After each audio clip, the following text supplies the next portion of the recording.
We're going to study together one of the most unusual eulogies ever given. Actually, it's hard to even call it a eulogy because in the speech that we're going to learn together, the speaker actually never even mentions the name of the deceased. It's kind of like a non-eulogy.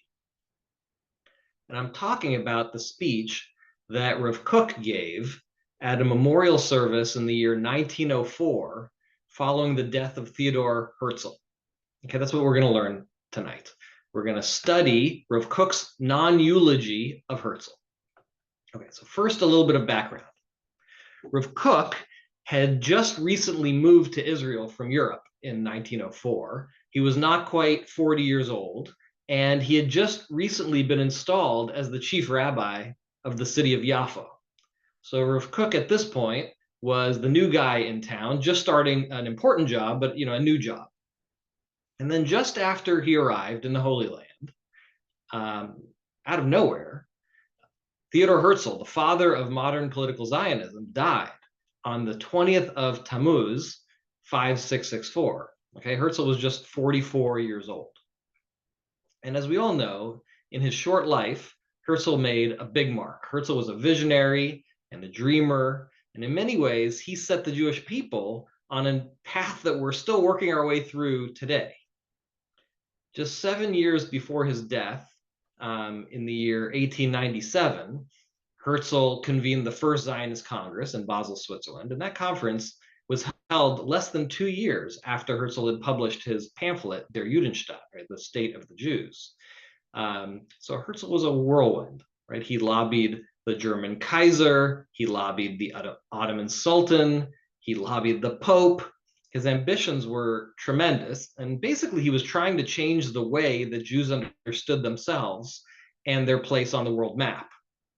And then, at the young age of 44, having kicked off this giant, ambitious, semi-crazy project of political Zionism, Herzl died. Now, the reaction to his death was different in different places and among different crowds.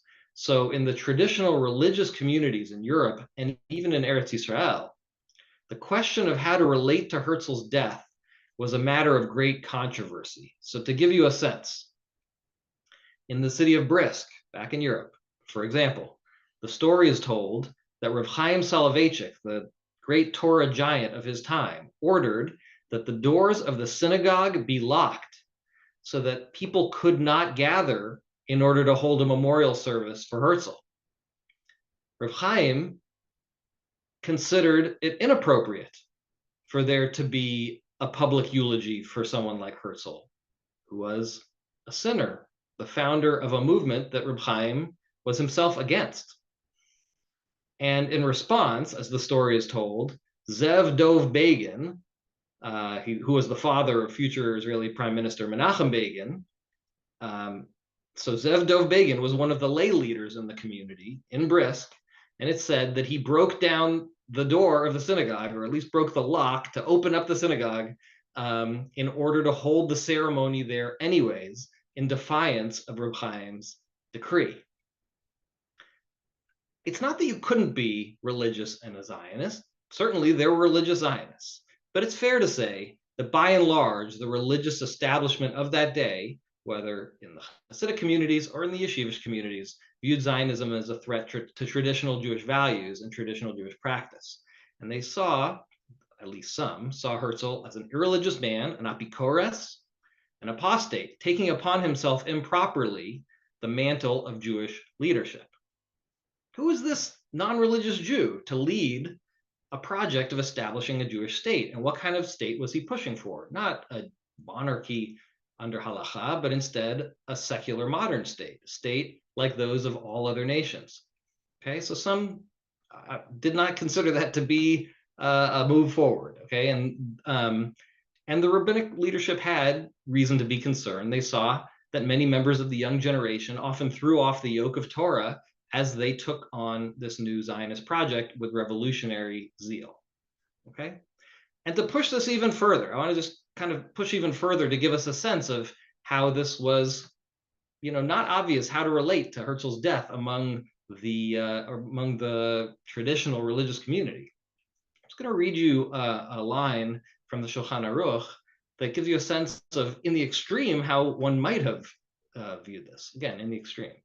Okay, so there we read, Kol haporshim midarchei tzibur, those who separate themselves from the ways of the community, v'hem hanashim sheparku ol hamitzvot me'al tzavaram, those are the people who cast off the yoke of mitzvot from their neck and do not participate with Klal Yisrael in observing the festivals or attending the Beit Knesset or the Beit Midrash, but are free men for themselves as the other nations, and those who are apostates and informers.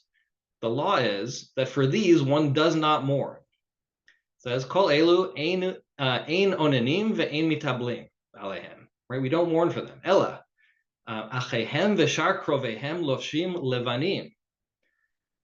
Rather, their brothers and relatives should wear white, atfim levanim, and wrap themselves in white, clothes of white, ve'ochlim v'shotim usmechim, and they should eat and drink and rejoice. Okay, the point is not that this particular halacha should be applied to every non-practicing Jew, but it gives you a sense how one could relate to the death of someone who is viewed as an apikaris.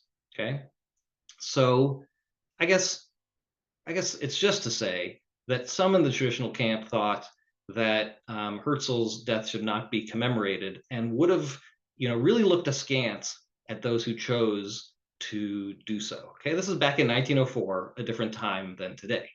Okay, so with all that context, you kind of have to have that background to understand that Rav Kook, new to his job as the chief rabbi in the city of Yafo, found himself in a difficult situation, having to make a call about what to do.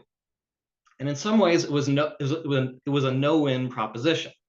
Okay, if Rav Kook attended and spoke at a memorial service for Herzl, many rabbis of the old Yishuv, which is the pious traditional community in Eretz Yisrael, whose presence preceded the new waves of Zionist Aliyah. Okay, the old Yishuv, that community, would question his fitness for his position as chief rabbi of Yafo. They would declare Rav Kook to be a separatist, or worse, an apologist for an apostate, for an apikaris. And keep in mind that Rav Kook had arrived in Europe to take this job less than 2 months before all of this happened. So he's really, really new at the job. Nevertheless, Rav Kook, whose views on Zionism were certainly complex, okay, he felt that it was important for him to speak at the memorial event for Herzl. So in the end, Rav Kook not only attended the memorial service, and not only did he speak, but he gave a truly extraordinary speech. And that's the speech that I want to focus on tonight, because its context tells us a lot about the debates surrounding Zionism in religious circles of that day. And I think we'll find that it also has resonance for the debates, some debates that continue in our times as well, at least in some circles, about how to square traditional Jewish commitments with the modern secular state that is Medinat Yisrael.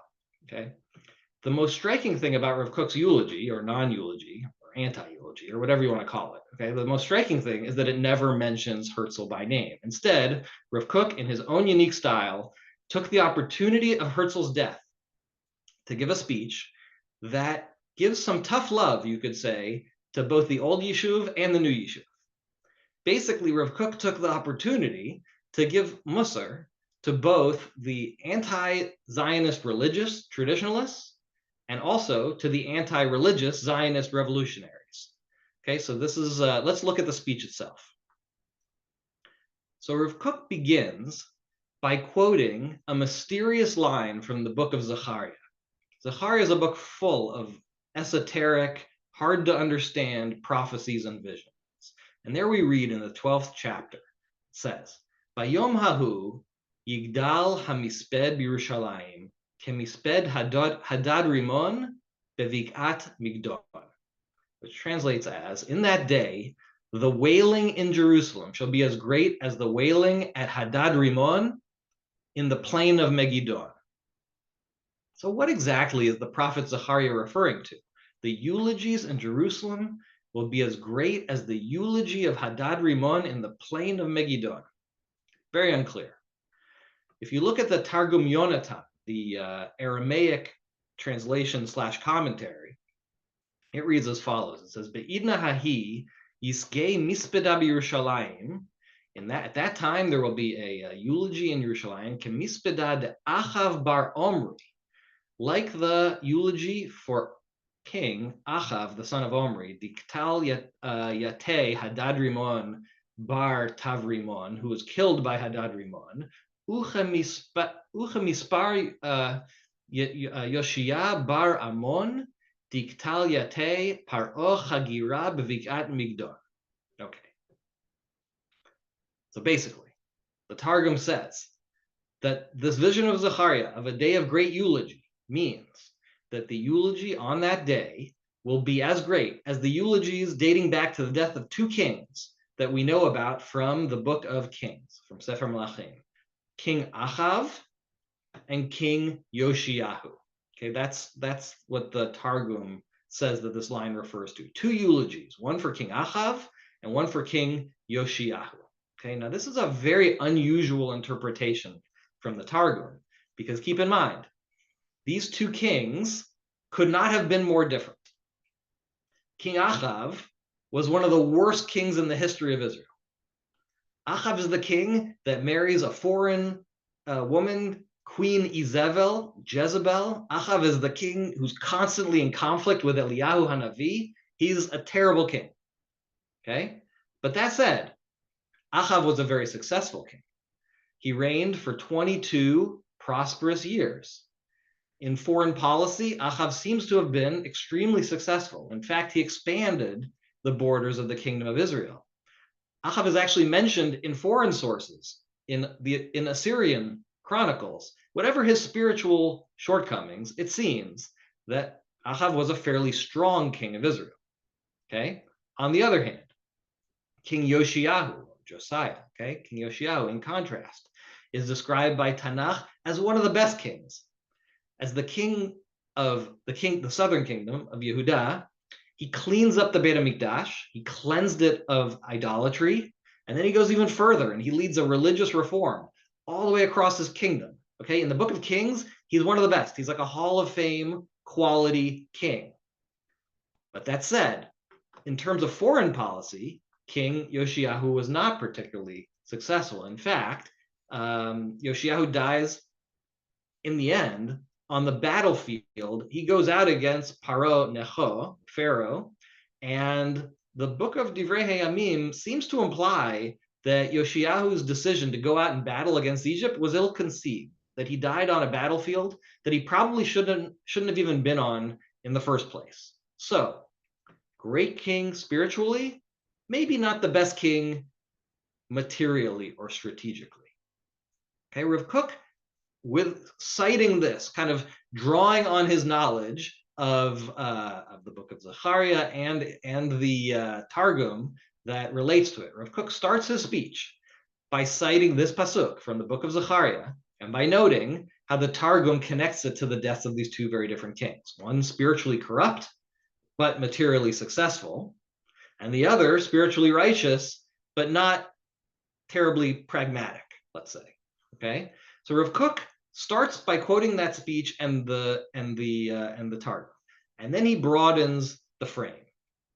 And Rav Kook says that the contrast between these two kings was characteristic, more broadly, of the two kingdoms of Israel that existed side by side for hundreds of years. Because remember, there were two Jewish kingdoms through most of the period of Beit Rishon, the southern kingdom of Yehudah and the northern kingdom of Yisrael. So Rav Kook says that each of those kingdoms had certain strengths and certain weaknesses.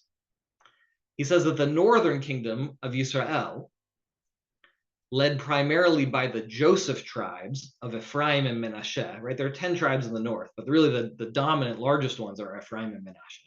He says that the kingdom of Israel from the children of Joseph were the more materially successful kingdom. Rav Kook says that they were more integrated into the world around them. They traded with nearby kingdoms. They had diplomatic relations.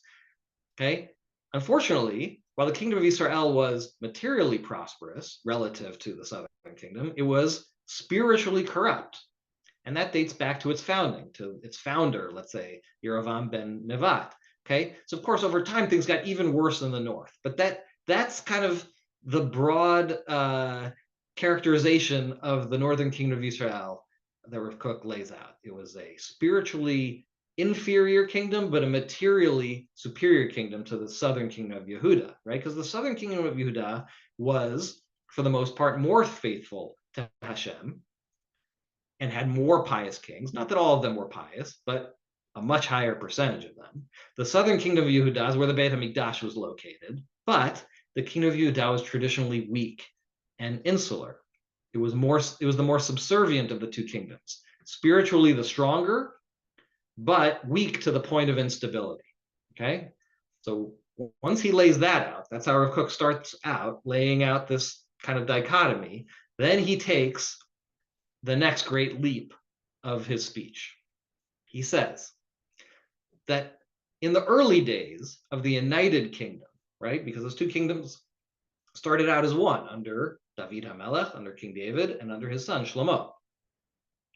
So under the United Kingdom, these two elements of success, the material and the spiritual, were combined under David and Shlomo.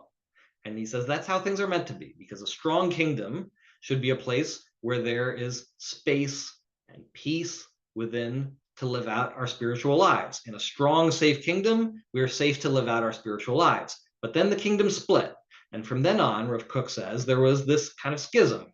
The northern kingdom, the kingdom of the Joseph tribes, followed in the path of the material. Rav Kook also says in the path of the universalistic success. That's how he puts it. Okay, in that sense, the kingdom led by the Joseph tribes were following their great ancestor because, of course, Yosef was the one who became viceroy of Egypt. Okay, and the northern kingdom, led by his children tribes, Ephraim and Manasseh, became regionally respected and materially successful. And seen from the perspective of the surrounding nations, the northern kingdom of Israel was the stronger one, the greater one, the more successful of the two kingdoms, the more regionally integrated. Okay, yet the more it succeeded materially, the less connected the northern kingdom became to the God of their forefathers, right, and to traditional Jewish practice. And the kingdom of Israel was successful in one way, but spiritually lacking. Okay, now the southern kingdom of Yehuda, in this telling by Rav Kook, was exactly the opposite, right? It retains the ways of its ancestors. It remains spiritually stronger. It has the Beit HaMikdash within its boundaries, okay, but is physically weak and insular, you could say naive in the ways of international affairs, and ultimately weaker and easily picked upon by its surrounding nations. Okay, so Rav Kook again says that this division is unnatural, but it persisted for many years, and it was self-destructive. These two Jewish kingdoms fought civil wars, one against the other.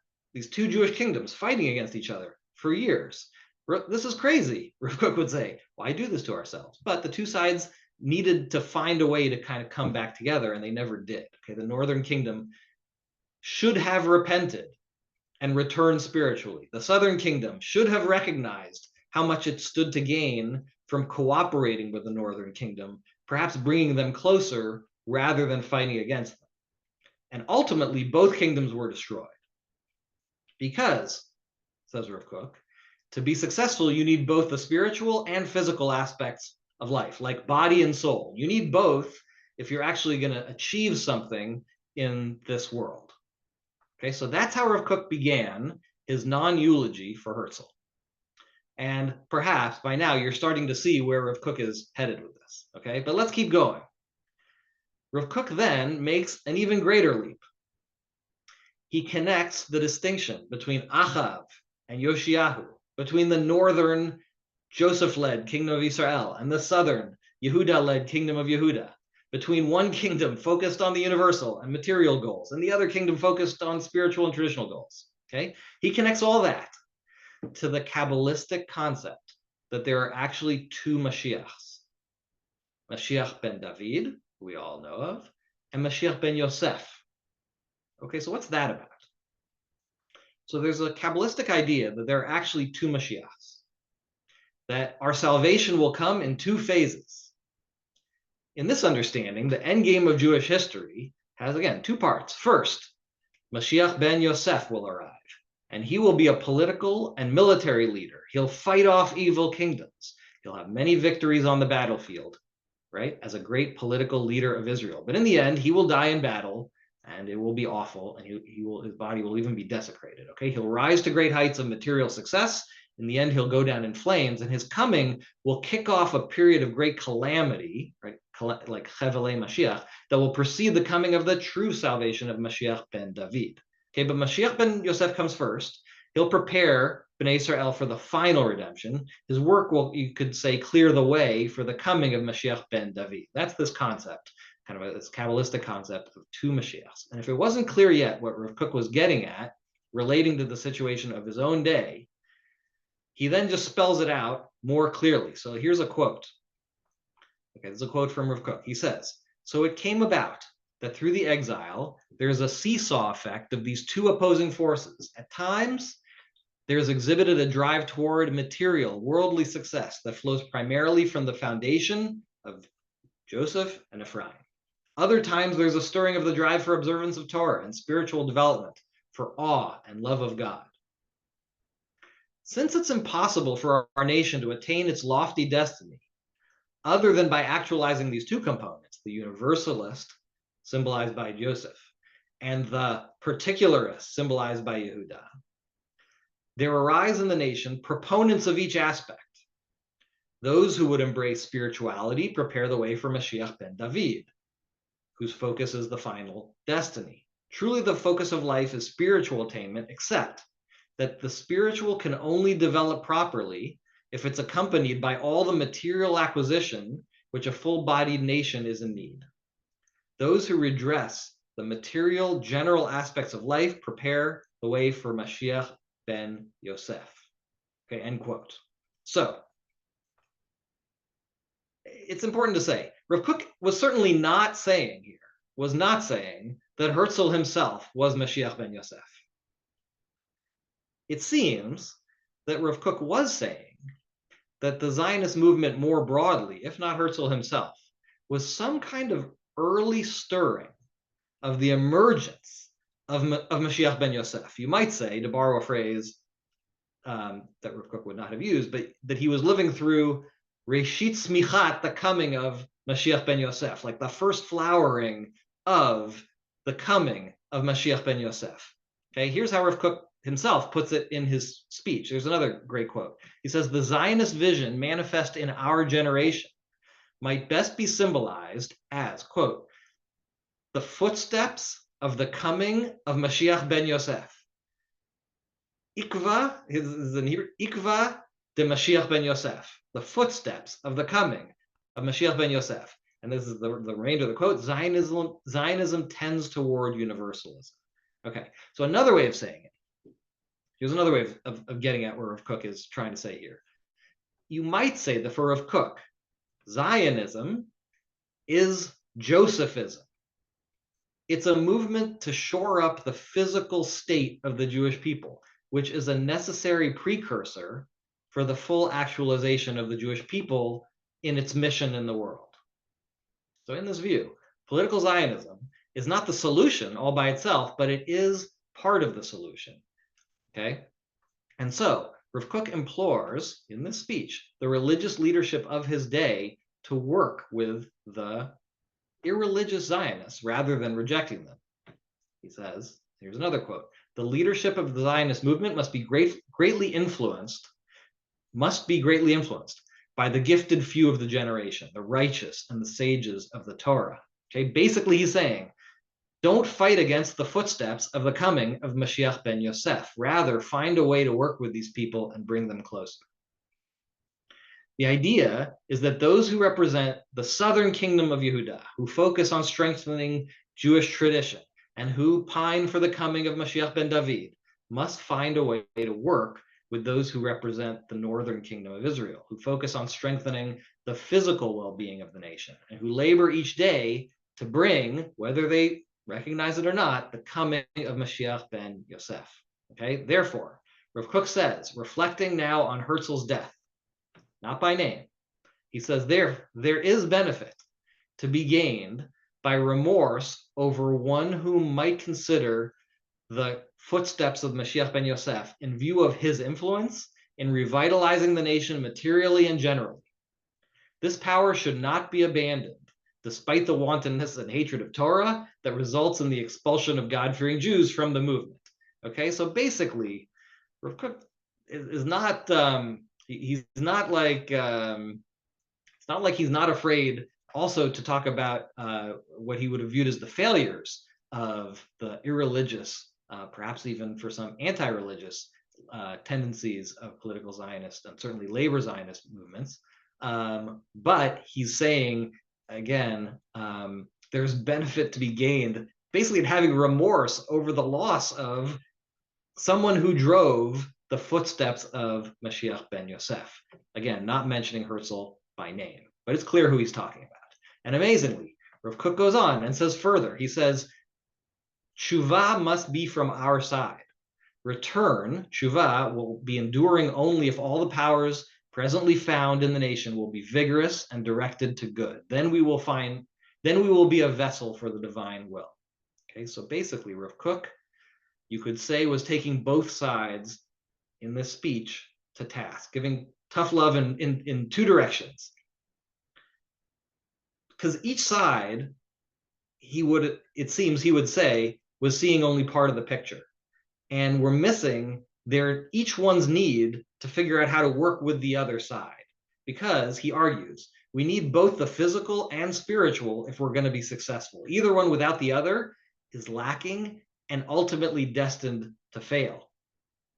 Now, it takes a man of Rav Kook's stature to speak in this way, right? He's pointing out that those who focus most on our spiritual goals aren't necessarily the most astute when it comes to matters of statecraft. So take, for example, the great king Yoshiyahu, one of the greatest kings of Tanakh, who led a successful religious revival across the king of Yehuda, but dies on a battlefield in circumstances where even the book of Divrei Hayamim wonders what he was doing there. Okay, so he was a good king, a great king, but maybe not a great statesman. And similarly, it's impossible to build a state that achieves it is possible to build a state that is successful materially, an international success, but lacks a spiritual core. That's the story of King Ahav, who is a bad king in the eyes of Tanakh, but seems to have been a remarkably successful statesman. Okay, but without a spiritual core, that also is not sustainable. So tragically, Rav Kook is pointing out the kingdom of Yehuda and Israel fought each other as if they were enemies when they should have been figuring out how to work together in a united way. So Rav Kook, newly off the boat from Europe, seeing the revival of Jewish settlement in the Holy Land in the year 1904, cautions both sides, both the religious old Yishuv and the largely secular new Yishuv. He cautions both sides in the speech that they need each other and that their fates are ultimately intertwined. Okay, that is the message of Rav Kook's non-eulogy for Herzl, a speech given in 1904. That's 120 years ago. And yet this message is one that sometimes we struggle to internalize even today. And that is that different parts of the Jewish people bring different things to the table. The Joseph tribes, the Judah tribes, each with different strengths and inevitably with different weaknesses. And it's easy to recognize the other camp's blind spots and faults. It's harder to see the positive attributes of the other side, and certainly harder to see our own blind spots, okay? But Rav Kook had that broader vision. And so, anyways, with that in mind, in this month of Tammuz, in which Herzl died 120 years ago, it's this non-eulogy Herzl speech is one that is worth taking out and rereading every so often, maybe especially in times like today. Okay, we'll leave off with that.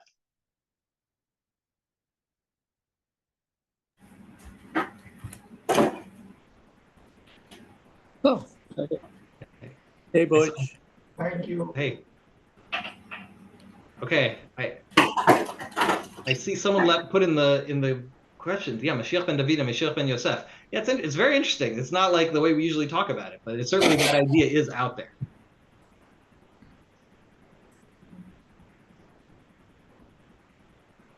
So anyways, wishing everyone, as always, a great month. Great to see everyone. Great. We've enjoyed this a lot, Josh. Very nice. Thanks. Josh, Very nice. fascinating. Thank you. Excellent. We should all be a lesson to look at the good in each side and try to integrate that into our lives and our decisions. Yeah. Amen. Yeah. It almost sounds prophetic if you think when he was saying this and what had it been inculcated by the rabbinates in Europe who would have told their communities to leave, that they could work together instead of the other, might have been a different demographic story today. Yeah, wow, he's amazingly visionary. Yeah, we never grew up learning anything from Rav Kook. It was not part of the curriculum, so it's a little late in life that I've come to it. But it's just it's just amazing how broad his thinking was. You know, how open to different ideas. Really an exceptional man. So your great grandfather was quite a disciple of Rav Kook, and your great great grandfather is buried in Har Setim right next to it. That's how we were able to find where his burial was, to put a matzeva after the Jordanians destroyed it. We knew what Rav Kook was from the map. We were able to find Shimon Dov's grave based on that. It's a good spot. Yep. Yeah. All right. All right. Thanks a lot, everyone. Right. Take care. Good night. Thanks a lot, Josh. Mhm.